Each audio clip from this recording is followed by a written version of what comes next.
So, why does prevention matter? Mhm. Well, prevention's certainly getting a lot of increased attention. I would say in the past 5 years, there's been a lot of emphasis on it.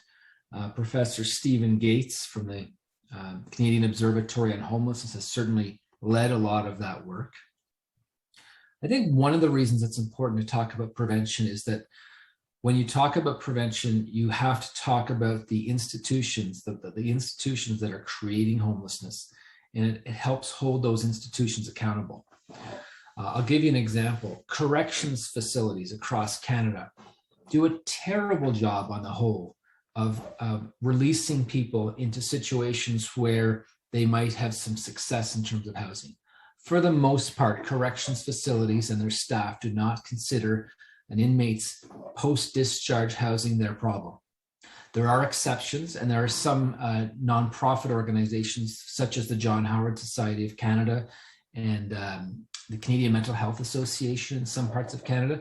Some of those organizations work with inmates before they get discharged and they make plans, but those efforts are few and far between. There isn't enough of that. It's not comprehensive enough.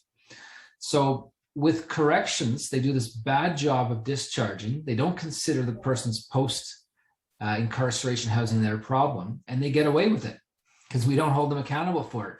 All of a sudden, the person's homeless the day after being discharged, or sorry, the day they're discharged, they're often homeless. And all of a sudden, and nobody looks at the corrections facilities for the most part. They just say to the person, "What's your problem?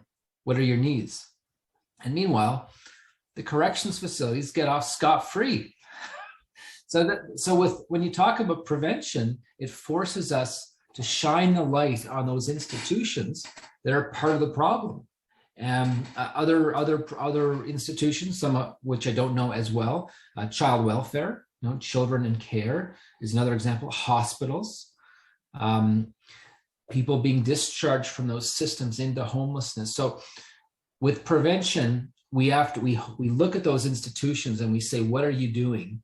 What are you doing to help, and what are you doing to hurt?